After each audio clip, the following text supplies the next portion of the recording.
all know how you feel about being goofy or silly. However, you have admitted it is okay for some comedy, most notable example being your matches with Cowabunga the Ninja Turtle. So with that, I was wondering, what is the difference between good funny and bad funny? I've made a short list of actual situations of funny things and goofiness in wrestling.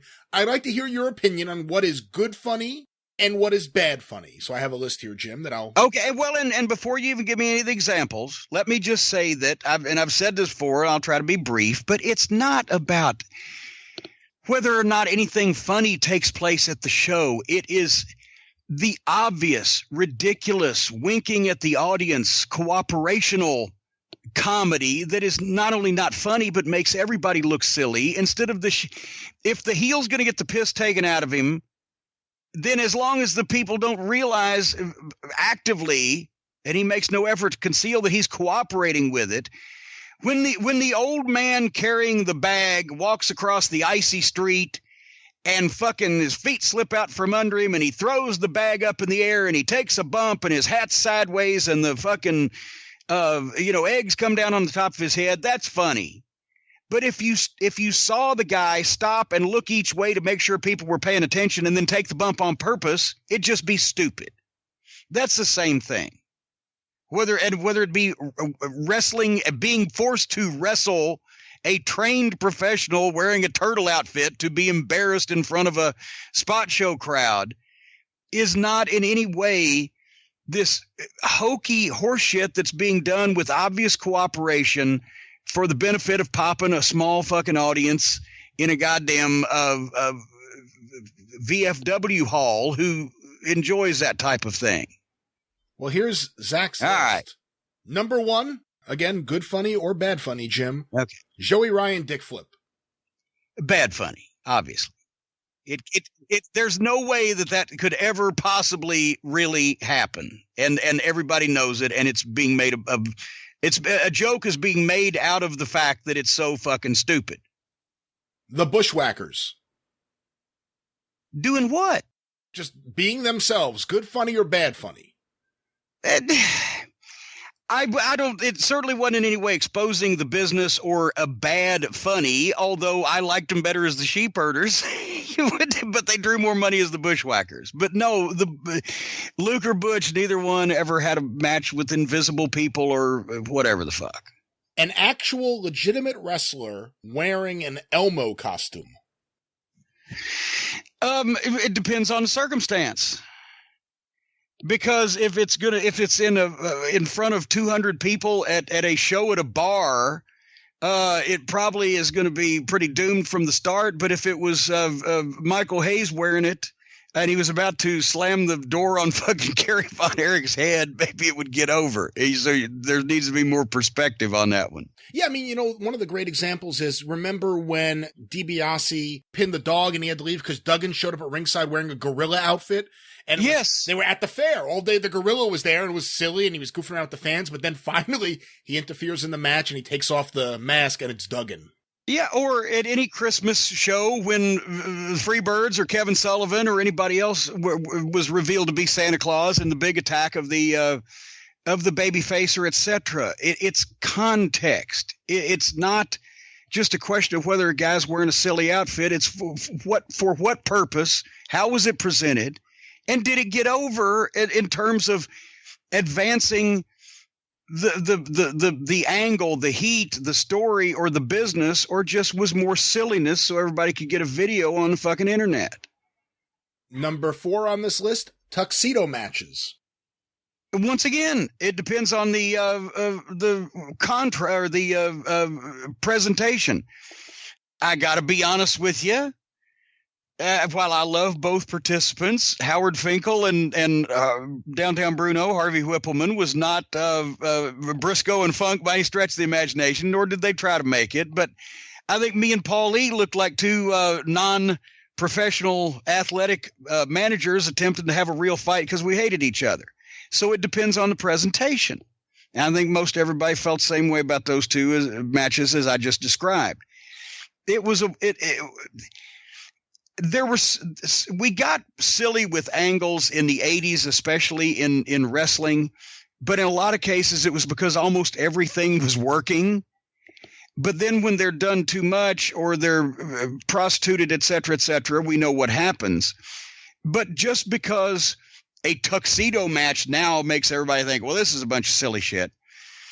At the time, especially when they did them between actual wrestlers like Duggan and DiBiase, the idea was to humiliate your opponent by ripping his fucking fancy clothes off. And the Midnight Express and I wore tuxedos when they had the street fight at Starrcade 86 because the street fight was all about boots and spurs and belts and buckles. And Dennis Condrey said, what kind of assholes would we be if we wore these fucking fancy, colorful tuxedos to a street fight? Like we weren't even a bit concerned. And so we did. And then, of course, they ended up bleeding and fucking soaking them in blood. But that was to get heat. It's all about presentation. It's all about the not just the gimmick, but the people involved in it and the audience it's being done for.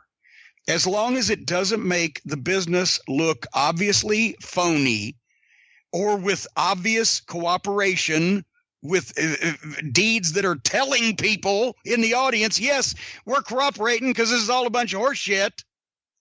You used to be able to get away with stuff, but you can't anymore because of all these fucking phony-ass comedy play wrestlers that do that shit. So you have to err on the side of safety now the other way and not even be nearly as comedic as what you might have been able to get away with before. Does that make any sense to anybody? Or am I alone in this world in being rational? Well, I think it may be a mix of both. It makes sense to everyone, but you're also alone in this world. Well, that's probably true. Number 5, the Jushin Liger. Oh, there's more. The Jushin Liger thumb in the asshole conga line. I actually don't even think I know what that is. And I'm pretty sure we all think we know what you would think of it. Number 6, Enzo Amore. I don't know if you've seen too much Enzo. And I've seen the pictures of him, and he's either a person that I would think is really a fucking goof or he's a hell of a worker.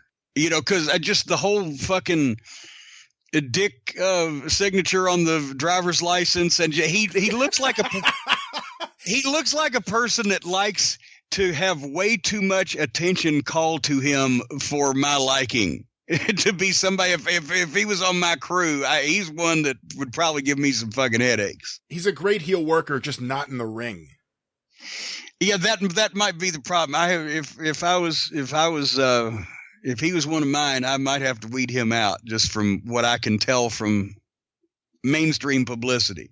I'm pretty sure I know what you would think of this one. Use of the Force. You know, from Star Wars, the Force, the ability to be on the other side of the ring and stop your opponent or manipulate them and move them. Oh, all right, for fuck's sake. Is he going to be serious now? No, I think he's got some serious ones here. I mean, he's really curious what's good funny versus bad funny. Mae Young birthing a rubber hand. Oh, for God's sake. The stink face. See, that's an interesting one because it's in the midst of a match. Yes, and to be honest, if Rikishi wanted to really do that to you, you know, I mean, each one of them would have to depend on how long the guy's laying there or whatever the fuck. But I can tell you, if Rikishi wanted to really just take his big naked ass and just smash it in your fucking face, there wouldn't be much you could do about it. So while it led to the overall atmosphere, all these things lead to the overall atmosphere of silliness that then is allowed to go too far. That particular thing it would be very low on the list of offenses because it could actually happen. This next one's interesting. What about the hurricane? The gimmick of the hurricane. Now Shane's going to kill me. I know they did some off-kilter stuff, but he was on SmackDown most of the time, and when I was in OVW, even back then, Thursday, because that was the day after TV, was my non-wrestling day, so I haven't seen SmackDown since fucking 2001. A lot has happened. Well, I can imagine that. So I don't want to just issue a blanket defense of everything that Shane ever did, but I like him as a person and enjoy him as a talent, so I don't know. Very diplomatic. The next one on the list, wrestling leprechauns. And, you know, I just mentioned a couple weeks ago, I met Swoggle, and Swoggle's a hell of a guy, and he's an old-time fan, but he was also involved in that fucking horse shit they did with the fucking Home Alone kid, Macaulay Culkin, and that's another example of bad funny. Just they're all jacking themselves off and rubbing their little fucking beans because they're in the ring with a fucking movie star and he's actually playing with us. It's so I wish the Sheik had come out and bladed fucking Macaulay Culkin and he'd have fucking bled out. Anyway, Wrestling Leprechauns is where we were. Wrestling Leprechauns. Yeah. Once again, there hadn't been that many of them. I think Socko would be the most noted example. I didn't see a lot of the stuff that he did. But, at some point, if he was an evil leprechaun that was fucking the baby faces on their goddamn finishes and things, I could get into that. But I don't know. It's on the presentation. I'm only going to ask you a few more from this list because a few of these, like, for instance, Takahashi's stuffed cat gimmick, I'm pretty sure you've never seen and you would immediately disapprove of if you did. No, I've seen pictures of some Japanese guy that's got a pet fucking cat, right? Yeah. And he actually gets broken up about the cat being beat up. Yeah, he can go fuck himself. I hope he goddamn fucking dies of crotch rot because that's just more lewd, especially in Japan. They ought to have at least a little more. I thought they were respectful people, but these fucking jackoffs do that shit over there too. So fuck him and whoever the fuck else that likes him. How about that? What about Mr. Socko? That's a tough one. It is.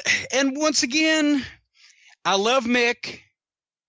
Mick took the fucking flip from the fucking dick guy and He likes to and insists on getting everybody, because everybody that's nice and works hard, regardless of their level of talent, he likes to help them get over. But there is an asterisk to Mr. Socko because while it did get silly, it was the same hold that he'd been killing people with when he was Mankind. He just had a sock on his hand when he put it on. So by the logic that fucking does rule the wrestling universe when it had some, you could technically fucking buy that. It's one of those fucking tough ones. It's a tough call. I would have personally liked to have seen him do it for a while because he was crazy, and then it would have gone away, but that would have ruined a lot of people's enjoyment. There should be a book on wrestling physics. Things that only happen within the universe of wrestling. Well, actually, apparently there's somebody does need to write one because these fucking people just take it too fucking far. But yeah, but it could work. But once again, then the weight of Cactus's talents in other areas and the money that he has drawn and the legitimate way that he got over in certain circumstances does outweigh some of the and he needs weighing on both sides, some of the silliness and some of the hardcore shit that he took too far the other direction. I never thought of it that way. You're right, though. Yeah, I mean, it's both ends. Yeah. Yes, because then people started thinking that they could get over if they did that, not knowing that once again Mick Foley has everything, and Mick Foley's a once-in-a-lifetime guy, and the primary reason Mick Foley got over not only is because of his dedication, but also because of his brains and his psychology and his promo and his personality. It wasn't the fuck, because a lot of people have taken those bumps since then, and none of them ever got over that strong. So you'd have thought they'd have figured that, and a lot of them have been that silly, but nobody ever got over like that since then. So you'd think they'd be able to figure that out too, but they can't. Two more here I'll hit you at the same time with, Jim. The Kiss My Ass Club and Sharkboy. The Kiss My Ass Club was not even really funny. It wasn't presented as funny. It wasn't supposed to be funny. It was supposed to get heat. I thought it was distasteful. It was just more of that fucking Russo-rific fucking garbage blah, Jerry Springer show. Once again, Vince McMahon's probably one of the best performing heels non-athletically in the best non-athletic performing heel in the history of wrestling. And whether it be serious or be in the fucking various stages of funny that a heel's supposed to be, but he never gave you the impression that he was doing it on purpose. Did Vince ever break character? Even after Vince McMahon, who smartened everybody in the world up practically, has he ever broken character on a performance? ever that you can ever think of to let anybody know that it was not anything less than legitimate. Even when he was doing promos about people doing phony shit and admitting that it was phony, he was presenting his like it was legitimate. You're right. Well, there you go. So the Kiss My Ass Club was meant to get heat, and I thought it was somewhat distasteful, but on the best performing heel in the history of wrestling, but and some of the people that they had do it, I can see doing it. I don't know about doing it as often. I don't know about some of the people that did it. But to make him an asshole, that was pretty effective. And it wasn't silly at all. And then Sharkboy. Oh, I love the guy, but goddamn, one of the times that I was going to quit TNA and just get in the car and just drive off, there was 3 where I was literally on the way to grab my bag and just do it. One was the day that they had me, idiot, writing the show, had me booking a handicap match between the Steiner brothers and Karen Angle and Kurt. One was when the representative from Spike TV was there in the production meeting when they read that Dr. Stevie had administered some type of fictitious Amazonian curare poison to Abyss to leave him totally alert but completely unable to move a muscle while Stevie beat him up on his office couch while he was playing a psychiatrist. I actually had to go to Wendy's and eat 2 triples over that one and come back. And I've kept the format as a symbol of the fucking shit that idiot has taken on the wrestling business over the years. And the third one was when they spent money in a company that was struggling to make it, in a company that had just almost at the same time period had Kurt Angle and Samoa Joe actually show the only blip on a radar of pay-per-view that the company ever showed by having one of the great matches in the history of TNA. Around the same time period, Sharkboy gets knocked out or whatever the fuck happens, and they spent money to build a set like he was in his house, and his house was a fishbowl, and with blue water everywhere and fishes swimming around, and this goddamn ludicrous thing so that he could wake up out of the coma with doctors over and over him and think he was Steve Austin. And then start doing the Steve Austin impersonation, reminding everyone that this was an outlaw, low-budget, mud show wrestling broadcast that had cheap talent and even worse, creative, and imitated the big stars that we saw on the other programs. That was what that did for TNA. That was what that did for the credibility of the business as a whole, and that's my third on the list of times I almost quit on the spot because it was so fucking disgusting. So while I like the young man, it's silliness. So bad funny. Sharkboy, bad funny. Well, in what he did there, now he can wait. He can work. He can have a great match. But the problem was the gimmick was just fucking hokey. And I'm sorry, but it was a hokey gimmick, and then they did hokey things with it. And because he could imitate somebody that didn't work there and never had and was never going to work there, was the biggest star in wrestling that the other company made, they put him on there to remind everybody that, yeah, we should be watching the WWF. They got the real stars. That's exactly what happens when you do shit like that. Gill, and I like Dwayne Gill. I love Dwayne Gill, and Dwayne Gill made more money as Gilbert than he ever did as Dwayne Gill, but and that was the industry leader. It was almost like Jarrett acknowledging the Paphos ICW when they did the Gilbert thing, but because they wanted to be funny, and everybody got a kick out of it. Oh, it'd be funny, blah blah blah. No, you don't do that. You don't acknowledge the bigger stars on the bigger competitions program.